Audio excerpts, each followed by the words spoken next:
Au sommaire de cette édition, le collectif des ex-travailleurs de la mine d'Inata interpelle le gouvernement sur sa situation et souhaite voir une évolution.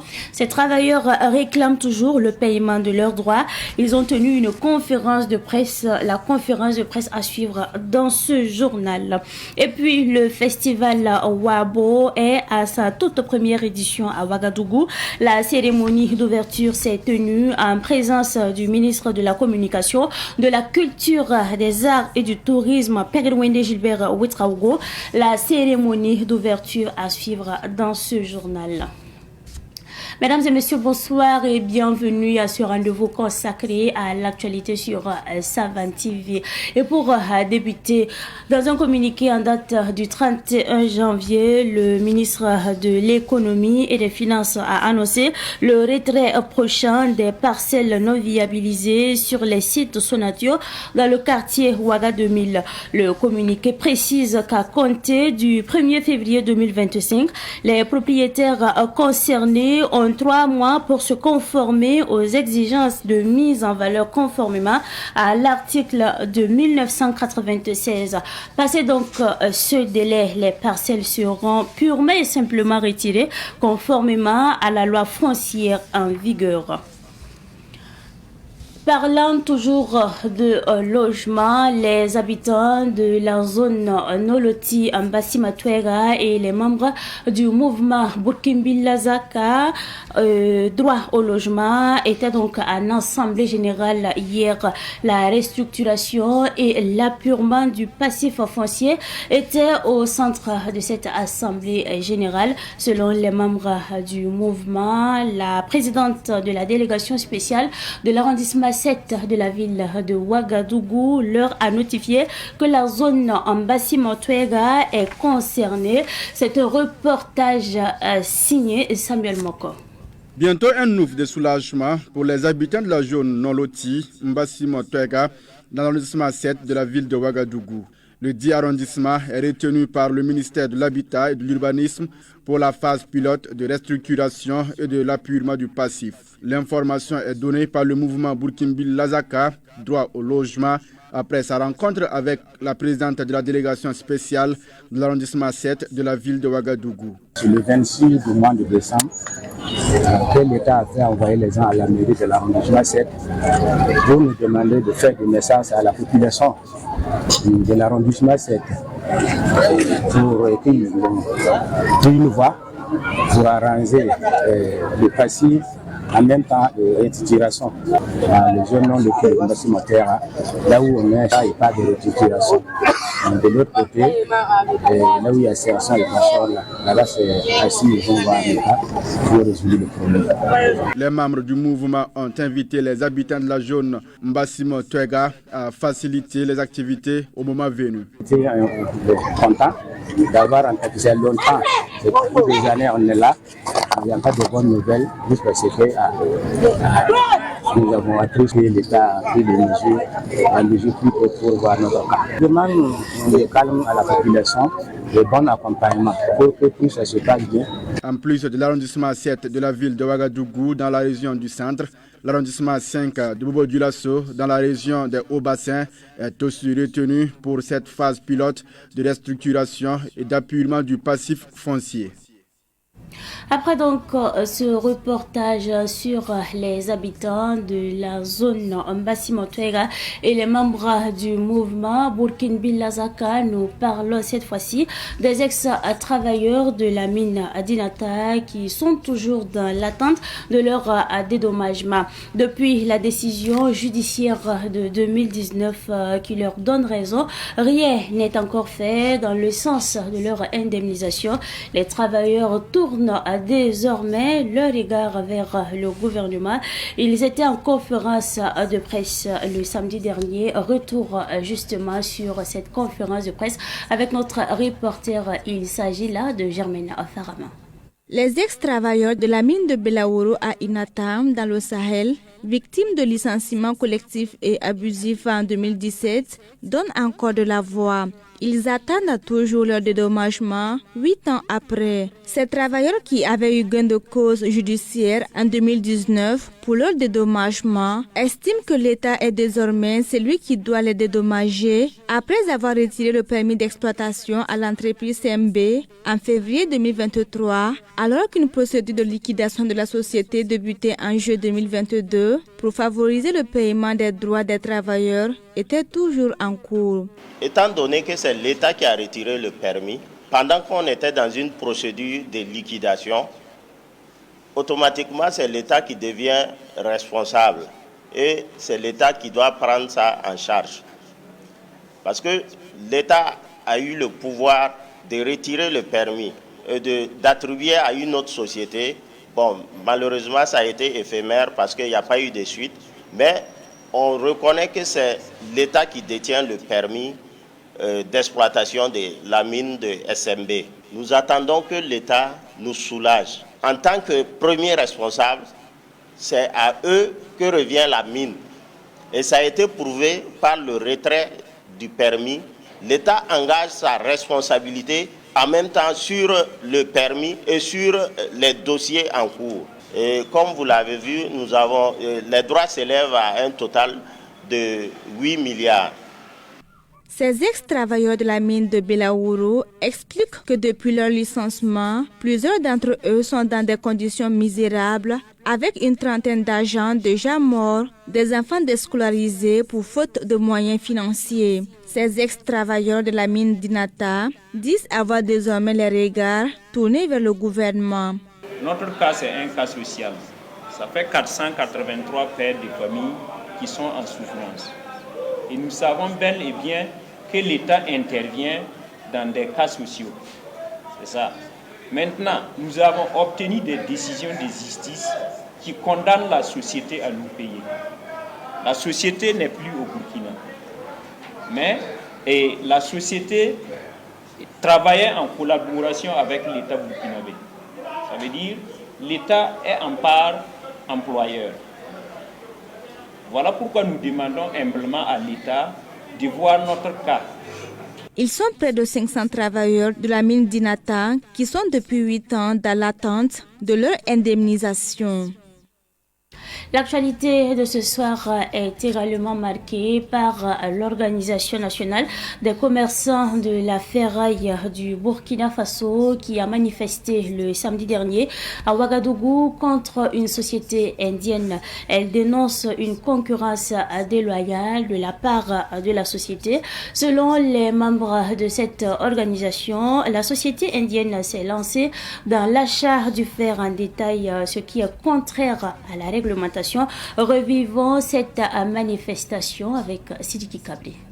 Les acheteurs burkinabés de la ferraille s'indignent contre le non-respect des textes par une société indienne qui commercialise la ferraille. Pour eux, la société indienne fait aussi dans l'achat des ferrailles en détail, chose qui est contraire aux textes. Nous avons les difficultés avec les Indiens parce qu'il y a un moment, quand ils sont venus au Burkina, ils payaient en gros. Mais nous avons remarqué que depuis des années, ils ne veulent même pas payer en gros, c'est les détails. Ils payent les cuivres, les bronzes, l'aluminium, les zinc, si vous avez remarqué, les fers, isés, ainsi de suite. Donc il y a jusqu'à 13 matières. Si on parle de ferraille, ce n'est pas les fers seulement. Il y a jusqu'à 13 matières. Donc toutes ces 13 matières-là, ils sont en train de payer. Maintenant en clandestin. Voilà, ça veut dire en clandestin, bon, normalement, ils devraient payer en gros avec nous. Et puis envoyer ailleurs. Mais maintenant, ce n'est pas ce qu'ils font. Les commerçants burkinabés disent opter pour la fermeture de la société indienne pour exiger le respect des textes qui régissent le monde du commerce au Burkina Faso. Nous avons demandé à ce qu'ils ferment leurs magasins jusqu'à nouvel ordre. Parce qu'on a sensibilisé plusieurs fois et puis ils n'ont pas écouté.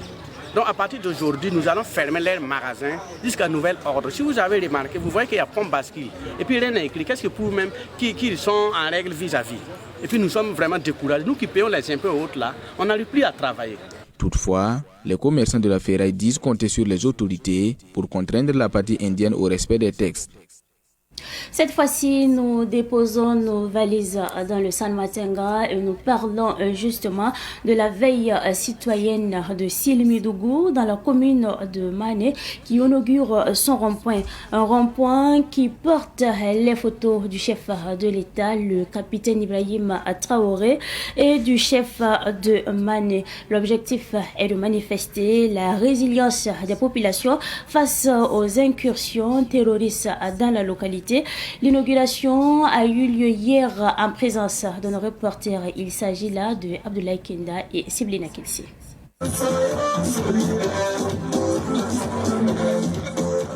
Contre les attaques et les tentatives d'intimidation des groupes armés terroristes, le village de Silmidougou résiste.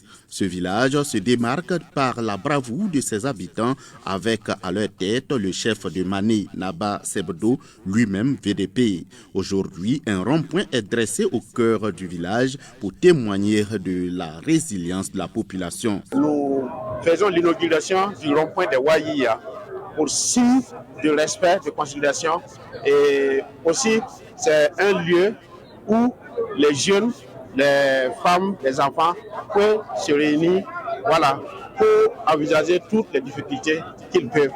Que d'ici et les 12 mois qui vont venir, dans toutes les localités, nous puissions mettre des ronds-points de ce genre pour que la population soit unie. Le parrain Pamoussa Compaoré salue la complicité de la population avec les FDS et VDP et les invite à renforcer cette collaboration. Aujourd'hui, nous sommes en train d'inaugurer un rond-point. C'est parce que les FDS, les VDP, la population, tout le monde a participé à cette production de la sécurité. Je salue leur magnanimité parce qu'ils se sont donné la main pour qu'on en soit aujourd'hui là pour cette activité avec joie. Alors, ce que nous donnons comme message, c'est de rester encore soudés, d'être ensemble et de participer vraiment à la production de la sécurité communautaire. Ce n'est pas l'arme seulement, mais c'est aussi le partage de la vision commune. C'est ça, tout ça qui compte. La vie à Silmidougou n'est pas sans difficulté. La population fait face à de plus en plus de problèmes de dégradation de routes et d'eau. Nous n'avons pas les voies, surtout les routes, et puis aussi nous avons les réseaux. Les réseaux, en tout cas, nous n'avons pas de réseau. Et puis, concernant l'électricité aussi, nous n'avons pas d'électricité. Voilà, donc si en tout cas tous ceux qui peuvent œuvrer à ce que ces choses se réalisent, nous les invitons à nous aider et nous demandons leur aide.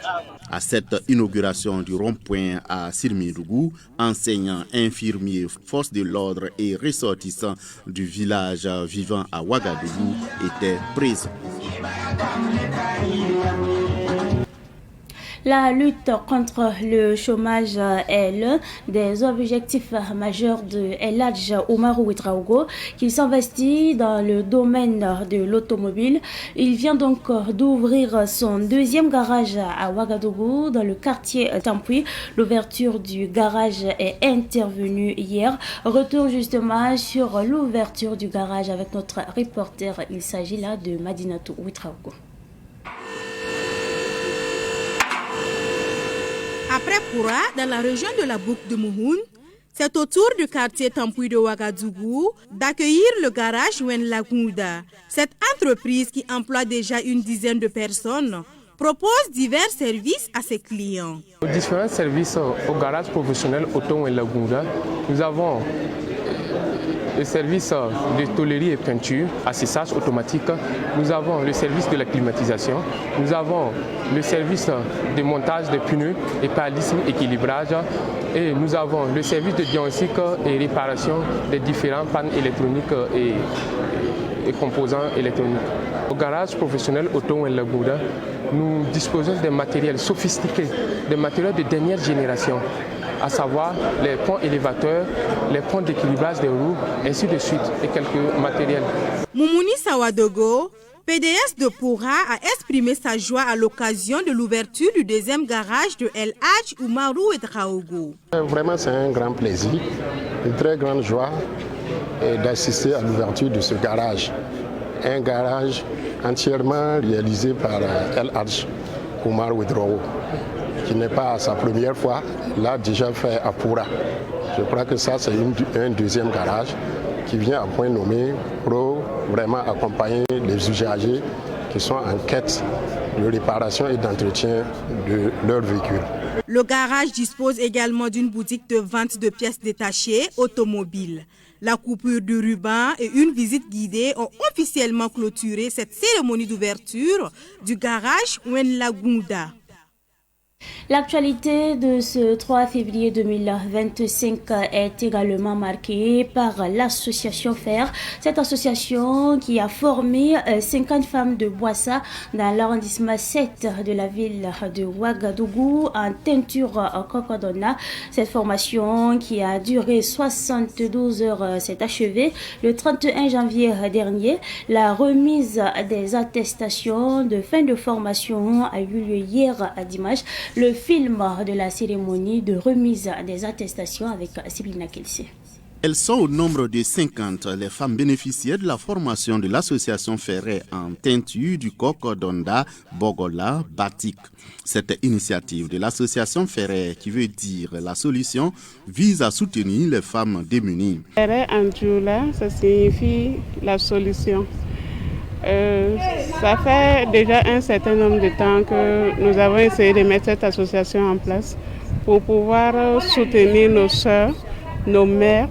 Si vous regardez le logo de l'association FAIRE, il y a une femme qui berce un enfant. Voilà, la femme, c'est le foyer.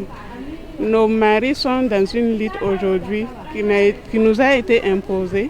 Et donc nous, femmes à la maison, nous voulons essayer de mener des activités rémunératrices de revenus pour soutenir nos papas, nos maris, et prendre soin aussi de nos enfants, pour permettre aussi, alléger un peu nos maris, nos papas, qu'ils aient aussi, quand ils partent au front, qu'ils puissent avoir l'esprit tranquille. Alors, c'est pour contribuer aussi au développement socio-économique du Burkina Faso. L'initiative de l'association FAIRE est soutenue par l'Alliance engagée pour la solidarité au regard de son objectif qui est d'apporter sa contribution au développement socio-économique du Burkina Faso. Mahamadi Ilboudo, alias Zahir, promet d'accompagner les bénéficiaires de cette formation. Grâce à Alliance engagée pour la solidarité, nous on a une équipe, on a une banque qui est près de nous, qui nous aide avec des femmes qui suivent les 16 ans de formation. Donc bientôt, si les femmes sont vraiment réunies, nous on va envoyer le DG, le directeur de la banque, envers les femmes. Ils vont venir causer avec eux et avoir maintenant les besoins de tout chacun. Si c'est le minimum, qui ne va pas demander tellement de gros montants, nous-mêmes on va porter garant pour que les femmes puissent faire un peu et payer peut-être chaque jour ou chaque semaine ou chaque mois. Le parrain, le Marnaba de Boissa, s'est réjoui de cette initiative qui va permettre aux 50 femmes bénéficiaires de s'auto-employer.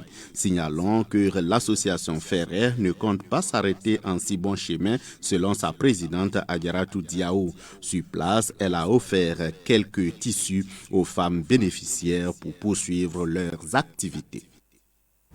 La Fédération burkinabé des associations, centres et clubs pour l'UNESCO a célébré son 50e. Une nuit des ambassadeurs de la paix était au programme, une soirée dédiée à la reconnaissance des anciens présidents pour leurs actions en faveur de la promotion des valeurs de l'UNESCO. La cérémonie a eu lieu le samedi dernier au centre de l'Université Joseph Kizerbo. On fait le point avec notre reporter Cynthia Zungrana. Lors de la nuit des ambassadeurs de la paix, organisée à l'occasion des 50 ans de la Fédération burkinabé des associations, centres et clubs pour l'UNESCO, FBAQ, 7 anciens présidents de la fêtière ont vu leurs efforts récompensés. Ils ont été faits ambassadeurs de la paix, une reconnaissance pour leur engagement pour la promotion de la paix, de la solidarité et de la cohésion sociale. Le président fondateur de la FBAQ, honoré lors de cette soirée, a exprimé sa gratitude et sa fierté de voir l'organisation perdurer. Ma satisfaction et ma joie, c'est que ce que nous avons mis en œuvre, le poussin qui est sorti de l'œuvre que nous avons posé, a donné des poules. Et aujourd'hui, on peut se satisfaire. plus d'une quarantaine d'années de militantisme pour avoir gravi tous les échelons du mouvement UNESCO. Et aujourd'hui, on me reconnaît cela, entre autres. Franchement, c'est une satisfaction totale. L'actuel président de la FBAQ a quant à lui salué le parcours exemplaire de ses prédécesseurs. Le contenu de l'activité consiste à rendre hommage à tous ceux qui ont construit ce mouvement, qui l'ont nourri et qui fait aujourd'hui que nous sommes héritiers de ce mouvement-là. Donc, c'est des certificats de reconnaissance, des trophées qui vont être remis aux différents récipiendaires, ceux que nous avons désignés comme ambassadeurs de la paix. En clôture de cette soirée, une collecte de fonds a été organisée au profit du Fonds de soutien patriotique, témoignant de l'engagement de la FBAQ à soutenir les efforts de défense et de sécurisation du territoire national. Festival, on en parle également dans l'actualité de ce soir. Le festival Wabo est un festival qui a débuté le samedi dernier et qui a refermé ses portes hier au Musée national de Ouagadougou. Cette initiative est soutenue par Canal+ Burkina dans l'objectif de promouvoir le patrimoine culturel burkinabé. Les précisions avec Uriel Lesoro. Des chefs coutumiers, artistes, musiciens ainsi que d'autres acteurs de la scène culturelle burkinabé ont pris part à la cérémonie marquant la première édition du festival Wabo. Cet événement se veut un cadre de découverte, de partage et de transmission des richesses culturelles du Burkina Faso. Abdoulaziz Thiem Touré, le promoteur de ce festival, invite la jeunesse burkinabé à participer à cet événement. J'appelle tout le Burkina Faso à sortir massivement pour vivre ces 48 heures-là avec nous. Ceux qui vont apporter, qu'ils apportent. Ceux qui vont découvrir, qu'ils découvrent. Ceux qui vont apprendre, qu'ils apprennent. Le thème s'articule sur l'identité culturelle de jeunesse. C'est un message qu'on adresse à la jeunesse.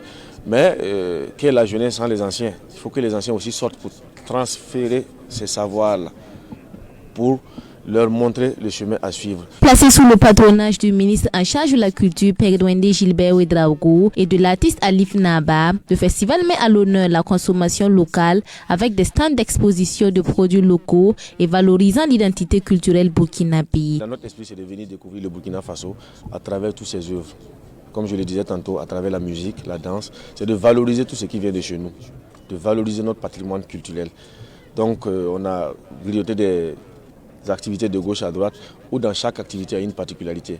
Que ce soit au niveau des panels ou à Wabo Academy, nous allons traiter des thèmes sur le consommation local, sur des instruments de chez nous, sur l'industrie culturelle de chez nous, sur des créations de contenu avec notre identité culturelle. C'est sous le thème jeunesse et diversité culturelle que le festival s'est déroulé. Il s'agit d'un appel à l'adresse de la jeunesse burkinabé afin qu'elle se reconnecte avec son patrimoine culturel selon les organisateurs. Le festival Wabo s'est déroulé au Musée national de Ouagadougou.